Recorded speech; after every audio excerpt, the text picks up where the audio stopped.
Jadi selanjutnya saya akan menjelaskan yang ketiga, yaitu never tolerate a bully boss even if you have to quit. Jadi poin yang pertama itu ada jangan takut untuk mendefense diri sendiri dengan cara yang baik dan masuk akal.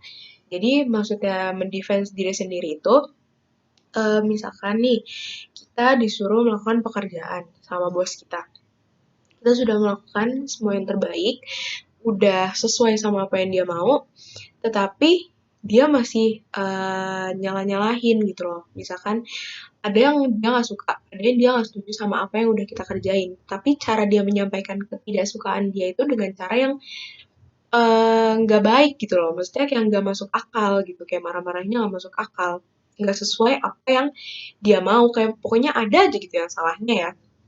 Nah, kita jangan takut di situ untuk mendefense. Kalau misalkan kita bilang aja, eee, maksud saya di sini tuh bukannya, melawan ya, bukannya membantah, tapi maksud saya mendefense diri sendiri itu kayak, ya boleh dong kita mendefense ini udah sesuai apa yang dia mau, udah sesuai, kayak apa yang dia minta gitu loh, tapi masih aja salah gitu. Dan alasan dia tuh nggak masuk akal gitu, misalkan gitu ya. Ya kita harus mendefense kita dong. Kan ini sesuai apa yang contohnya kayak ini udah sesuai apa yang Bapak mau, misalkan ini udah sesuai sama yang Bapak minta urutannya atau gini gini gini gini. Ya kita harus bilang kayak gitu karena kalau misalkan terus-terusan kayak gituin, terus-terusan dicaci, terus-terusan apa ya, direndah-rendahin gitu, maksudnya kayak nggak ada gunanya juga gitu loh kalau misalkan dianya tetap kayak gitu.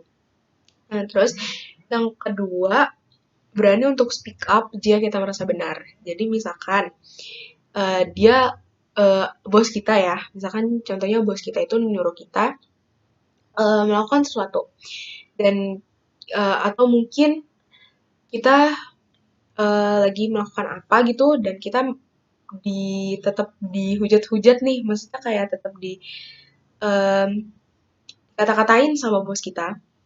Pokoknya tapi ngatainnya tuh kayak ngasih taunya tuh nggak masuk akal dengan cara yang nggak baik lah gitu ya, dengan mencaci maki mungkin, dengan mengeluarkan kata-kata kasar atau apa, pokoknya yang nggak masuk akal alasannya.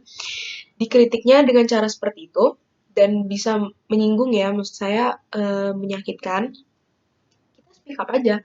Kalau misalkan saya percaya kok Pak kalau pendapat saya benar gitu misalkan. Menurut saya ini benar kok Pak dan mungkin Bapak bisa kasih saya alasan kenapa Bapak nggak setuju gitu. Mungkin bisa apa ya, bisa kasih alasan karena alasan yang Bapak kasih ke saya itu tidak masuk akal atau mungkin Bapak cuma hanya ingin merendahkan saya saja atau cuma ingin menyalahkan saya saja gitu. Kita nggak apa-apa speak up kayak gitu.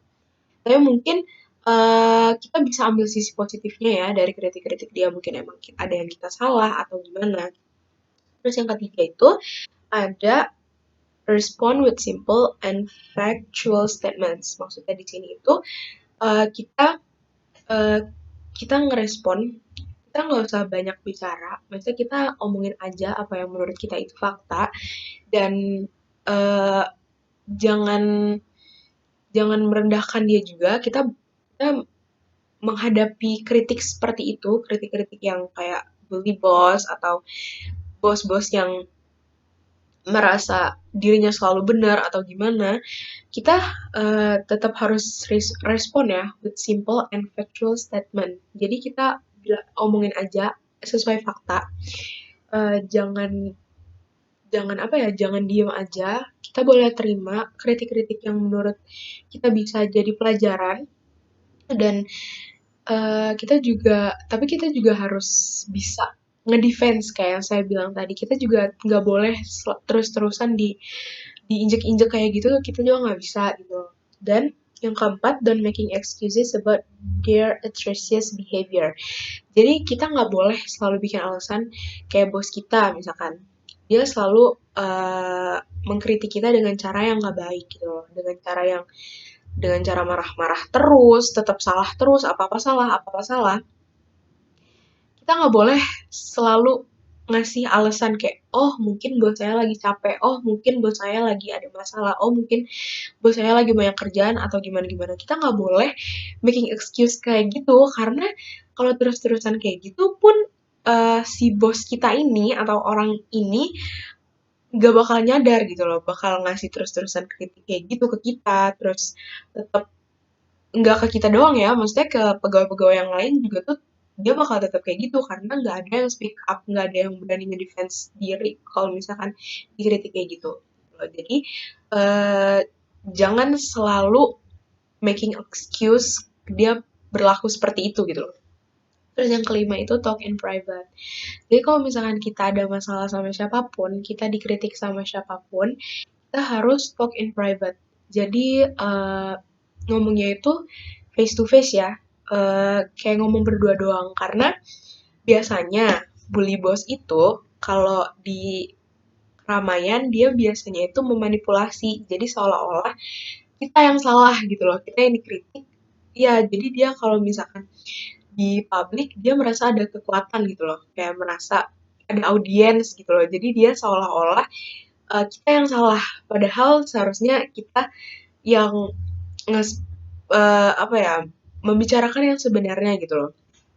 Nah, terus nggak sebenarnya setiap masalah apapun ya, kalau misalnya kita dikritik, sebaiknya kita itu talk in private. Jadi biasanya itu lebih apa ya, lebih heart to heart gitu, kayak lebih paham kenapa, lebih mengerti kritiknya itu gimana. Terus yang kelima, yang keenam itu fokus on specific behaviors. Jadi kalau misalnya kita udah talk in private nih, kita mau ngomong sama bos kita, kayaknya saya nggak bisa kalau kayak gini terus gitu loh, karena uh, misalkan bapak selalu marah-marah, selalu memberi pekerjaan yang tidak masuk akal, misalkan saya selalu salah, nggak pernah seperti apa yang bapak mau, padahal sebenarnya itu yang seperti itu yang bapak minta gitu loh.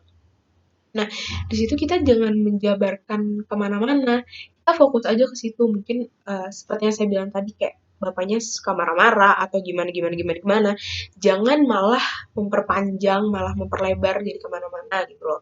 Dan yang ketujuh itu ada keep calm, and if you think you can stand it anymore, quit for your own good. Jadi kalau misalkan kalian udah melakukan apa yang saya bilang tadi, kayak mungkin udah menerima kritik, terus udah speak up, udah ngedefense diri, udah ngomong langsung sama bosnya, dan tetap aja bosnya tetap kekeh, tetap bersikeras kayak gitu, nggak mau berubah, udah mending keluar dari pekerjaan itu atau dari situasi itu, karena itu demi kebaikan kalian sendiri. Karena apa ya? Kayak dikritik dengan benar-benar menyinggung, dan itu bukan cuma sekali, itu bisa ngerusak mental juga gitu loh. Terus mungkin kalian bisa mengalami trauma yang bisa membuat diri kalian itu tidak percaya diri atau gimana. Ya, terima kasih.